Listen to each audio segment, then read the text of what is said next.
Zumar के आयत number 49 निफुमा पंदगी أعوذ بالله من الشيطان الرجيم بسم الله الرحمن الرحيم فإذا مس الإنسان ضر دعانا ثم إذا خولناه نعمة منا قال إنما أوتيته على علم بل هي فتنة ولكن أكثرهم لا يعلمون قد قالها الذين من قبلهم فما أغنى عنهم ما كانوا يكسبون فأصابهم سيئة ما كسبوا والذين ظلموا من هؤلاء سيصيبهم سيئات ما كسبوا وما هم بمعجزين أولم يعلموا أن الله يبسط الرزق لمن يشاء ويقدر إن في ذلك لآيات لقوم يؤمنون قل يا عبادي الذين أسرفوا على أنفسهم لا تقنطوا من رحمة الله إن الله يغفر الذنوب جميعا إنه هو الغفور الرحيم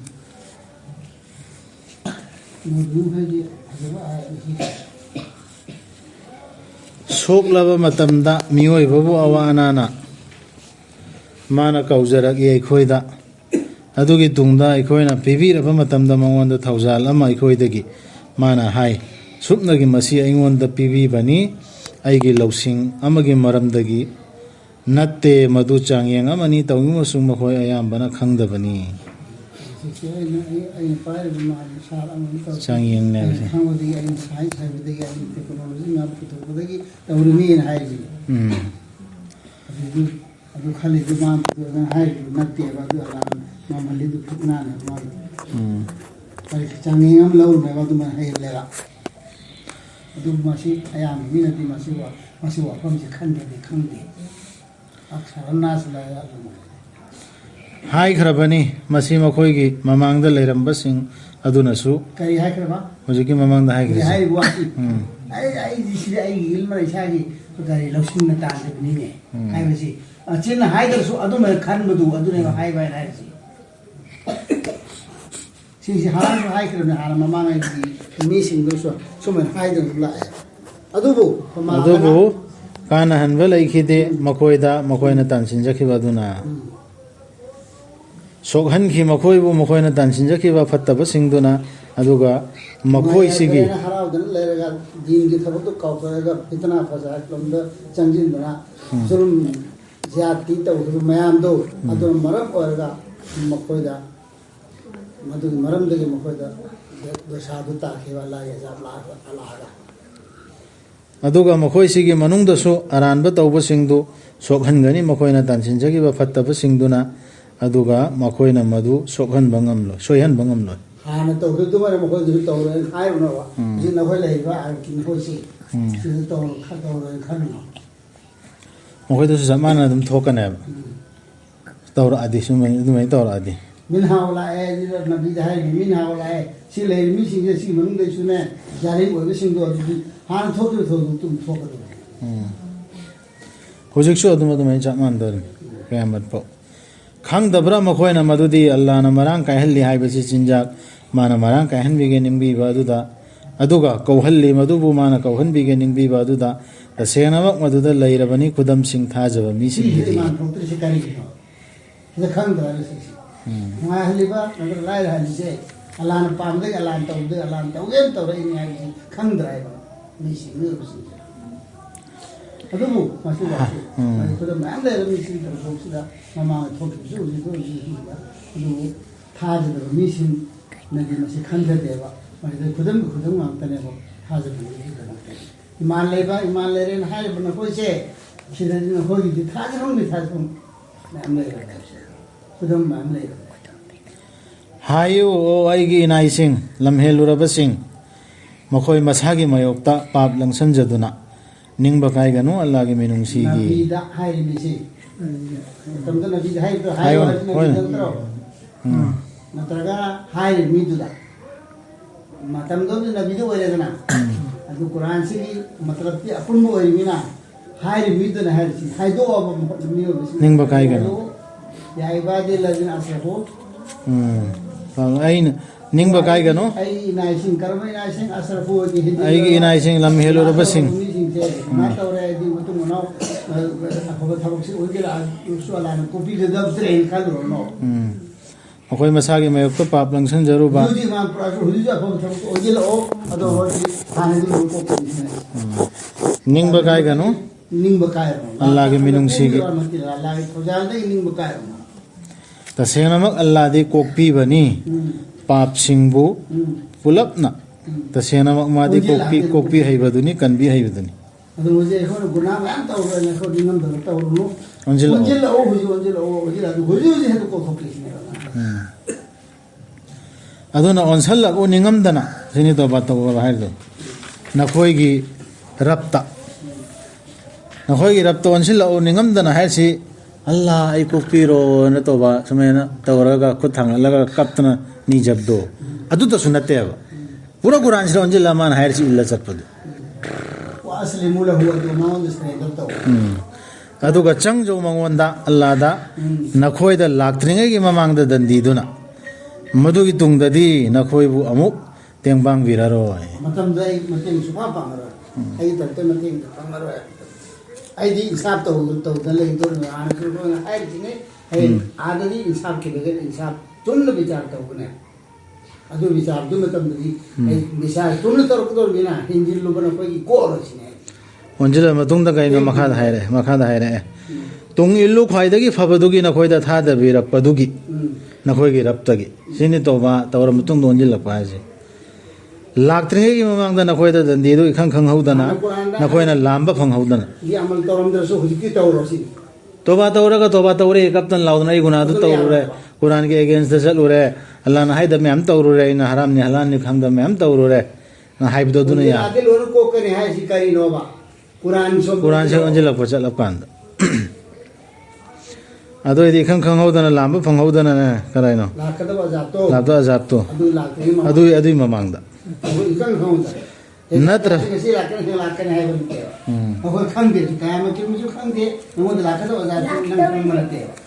सुकन खंग दे लाकन है वाला अचानक सडनली ठोकने अदु की ठोक पदो मादु लाकरी ममांग दे तो नत्रपदी थवाई अमन हाइगनी ओ आइगी कयागी मैचाकनो अइना थौसारुदबदुगी अल्लाह की मैकैदा अदुगा अइना ओइरुबदुगी करेम कथाइनरुब सिंगदुगी मनुंगदगी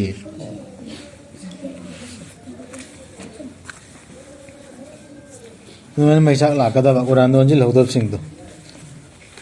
नत्रगा माना हाइगनी फरतु ऐसे करेम कथाइ बना हलसु यारे यारे फरत आई हिंदी अइने हिंजिलुबदु अल्लाह इमामदा अल्लाह की मरमदा असलादा हिंदी लोगो दुनिया से कर हिंदी लोगो लालुबदो होइने अल्लाह ना हाइदबा म्यामा सरता हरकने ओ तो पुरीदा तो दोस्तानी दा हसर अदी मचा आई दो मचा नि या हसरता मचा दा अल्लाह ना हाइदबा खोइना खंगदबा पोट म्यामी हिंजिलिदना मसलानी दुनिया दाने अदुसु लोइन चनगदोरिम नत्र तो हाराने मसाना हाइजरगदोन आई हिजु लेला अदु हुजी सुनो को खामी गरे हिजु हिजु अदु फदो नत्रगा माना हाइगनी अल्लाह ना आइबु लमजिंग बिरम लबदी आइसु ओइजरमगदबनी चुमना चचबा सिंगी मनुंगदगी अम्मा सिसु हाइगनी नत्रगा माना हाइगनी दंदीदु उरक्पा मतमदा अमुक हंजबा यारबदी ताइबंगदा आइसु ओइजरकदबनी अफबा तौबा सिंगी मनुंगदगी अम्मा यारोइदा क्वांदा हरकदो हरकने बो तमदा अदु हरत्रे ममांगदा कुरान से मतुम चलो नत्ते लाखिबनी नंगोंदा आइगी आयात सिंग नत्ते लाखिबनी नंगोंदा आइगी आयात सिंग अदुबु नंगना याखिदबनी मखोइदुबु नंगना पोंथोक चाउथोकिबनी अदुगा नंगना ओइजखिबनी थाजदब सिंगी मनुंगदगी अमा आखिबनी नंग खंगरबने हाइबी नंग खंगी एबो तमना लेगी ꯑꯗꯨꯗꯨꯅ ꯈꯪꯅ ꯌꯥꯈꯤꯗꯕꯅꯦ ꯑꯗꯨꯒ ꯄꯨꯇꯥꯅꯤ ꯇꯧꯈꯤꯕꯅꯦꯕ ꯑꯗꯨꯒ ꯊꯥꯖꯕꯁꯤꯡ ꯃꯅꯨꯡ ꯆꯟꯈꯤꯕꯅꯦ sida ayatuna khoida yohankhibani nabida yohannaba pikhibani nabina yohankrabani nangonda lakhibani sitani quran da hairisi ko adu aikhoina somda mazhab ke kanguna pairi se kari salaf salihin bujurgane din sahabai kiram ki understanding karana hairiya makhoi do ikho inakta yorakpra allah gi ayat yorakpra ba huji adi makhoi do thadu aibana taba makhoi gi understanding lawradi sahi jamri gi mamang gi imam do gi understanding do paira ba mana khangam understanding do habta ipai gani atai pai roin leiradi huji ai kari to tari mo quran si tham khidra chubing engroi da tarum no tro sidadi allah na ayatu na ngondo yohon bairiya mi du tani na khoi de yohlle na ngondo yore matung da na du to da bairiya do sonda mazhab kanguna nai nari sidi salaf salihin gi understanding du pai dragadi gumra oire makhoi gi jahi jamri jamai mamang gi understanding du huji pai da bu makhoi na lamba artha mo re de lalasu re chummasu makhoi matu chat tarbi chat ni hai tar de sire hore ada kaya man kilometer harak do go ai se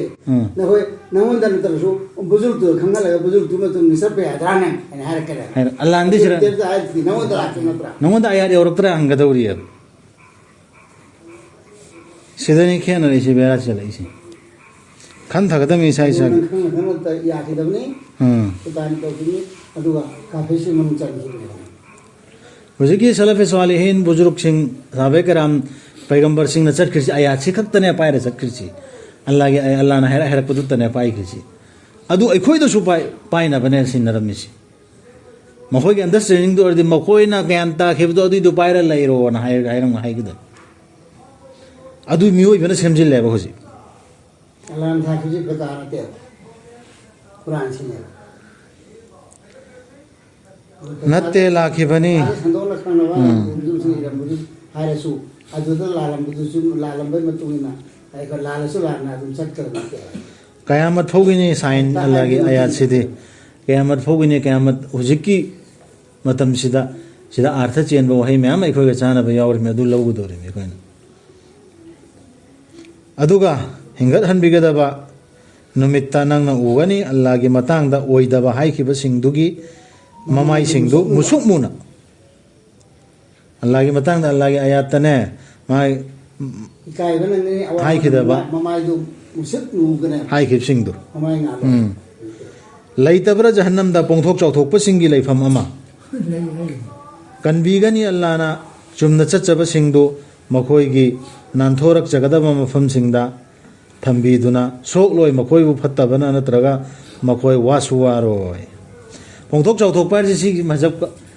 अखोना पाइरिबा मजहब कांगु चनरिसिंग सिना तरो अखोइदि फलाना सिगे group सिना हाइबा माना हाइबदगी अर्थ तफसीर दु नत्रगदि अखोइ लौररोय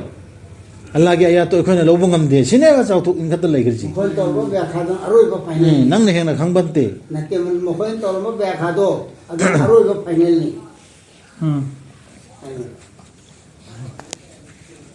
नगर कोमल इरंबो सेरेंजे सिमतुंग नि चलोयबा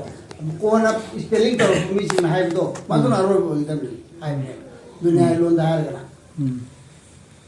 अल्लाह दे pot खुदिक मक पो सेमबी बदुनी अदुगा मादी pot खुदिक मक की मथक्ता असिन अरांगनी अल्लाह ने सिल्लिम ने अल्लाह के आया दुपाइता मी खुदिक मक योरो को मिसिंग ज्ञान तादब मी दो अखंग मुदा हंगो हाइरे अखंग हुजे खोइ रक्ता अखंग मी दो तान ताम नत्र अदुदी दुनिया की चनबिनी खंग दर्दि अखंग बंग बताना बस हम बता अदुनी अल्लाह ने हाइरे सिस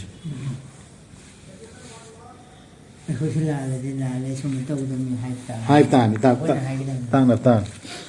मागिनी सोजै सिंदु आसमान सिंग्या मसुंग पृथ्वी की सी ममई द सुम बायार हाइरे इसी की सिरा तुम खन थगदम ने सोजै सी कुरान की सोजै लागिनी मागिनी सोजै सिंदु आसमान सिंग्या मसुंग पृथ्वी की अदुगा मागी आयात सिंगबु थाजदब सिंदु तुसिरासु मखोय दुनी मांगजरब सिंदु रसलफे सालिहिन ना तौखिबा अंडरस्टैंडिंग दु थाजदबा यादबा मखोयना हलंबा बुजुर्ग इमाम सिंह ना हलंबा लीडर सिंह नखोगी लीडर इन खंगत के लीडर सिंह दोन हलंबा अर्थ तो थाजदबा ना याउदेबा आयात साइन डायरेक्ट ने जो कयाम थोलान सेननी हाइरमे बसी हायु ओ मोहम्मद सल्लल्लाहु अलैहि वसल्लम अल्लाह नत्तबदुरा नखोइना इंगोंदा लाटलो हाइरिबदु ओ खंगदबसिंग अल्लाह के मगुन दिखाने ना होय सिनी सिनेबा अल्लाह से सिने ची दो अल्लाह नत्तब सिंदो गोना अदुसु लापे अदुसु लापे ला सिंदो अदुबुरा ला हाय से सिदा सिगी आयासी मतुंग इन सिदा इखोना मूर्ति खिल्ला लाटपदु कक्ता लौगदरना सिबो मथक हाइग्रेसिंग से मतुंग इन हाइदे अतोप चंगिल थर्ड पार्टी सेकंड पार्टी अमा चंगिल आगा मिक्स तौररी से मखोइदुना हाइबे यादरदि नंगुमरा ओरे मोय इज्जत तौदरे नंग लमांगनरे ना खोद मु इप्सिंग सी अदुसु लाट कदौरी बरा कोई मूर्ति लापे सिंग हाय सु मूर्ति के बुलते भाई मूर्ति तो सारी बम मखैदुने भाई अदुनी मूर्ति सारी बम मूर्ति से नबी की मूर्ति सारे कलो ने नबी को ने बोला दे खंगहन खरबनी नंगोंदा हानना इब्राहिम की ईसा की करी करी की लोर जो हम हुआ से हदु जो लो याव ने मूर्ति बुद्ध तो है कि हदु मूर्ति से बना तो है अदु लाले ऐसे की मूर्ति से ला प्रणते है पूरी जन्म थंबे वाली अदु लाते है नहीं हो अदु लाल सिदी बुजुर्ग सिदी अदु लाते सिदी पूरी जन्म कोई नीचे लगता मत खंगहन खरबनी नंगोंदा हानना अदुगा नंगी मांगदा लेरंबा सिंगदसु मदुदी करिगुंबा नंगना लोइना हल्लबदी कनागुंबा अमा अल्लाहगा माना मपु ओइबदा अल्लाहना मपु ओइबदा सि रसूलदनी को मतंद्र हाइसि डायरेक्ट नंगना कनागुंबा अमा लोइना हल्लबा अल्लाहना मपु ओइबदा सोइदना मक कानदबा ओइखरगनी नंगी थबक्तु नंगना सोलिबा नमाज नंगना हेलिबा रोजा नंगना तौरिबा हज्जी पुनो कानदबा ओइखरने अदुगा सोइदना याउगनी नंग मांगजरबा सिंगी मनुंगदा सि पैगंबरदनी हाइरिसि हेक मिक्स तौजिलोरबा अल्लाह के आयात सिदा अल्लाह ने हाइरि सिदा ने हेक हप्चिलोरबा ऑर्डर में हेक तौजिलोरबा नत्ते लालु अल्लाह खक्तबु अदुगा ओयो तौबिमल खंगबा सिंगी मनुंगदा नबी दे फोन पाए हाय ने वाला सदकल्लाहु अलazim से बहुत तौर अभी मसादा पल्ली में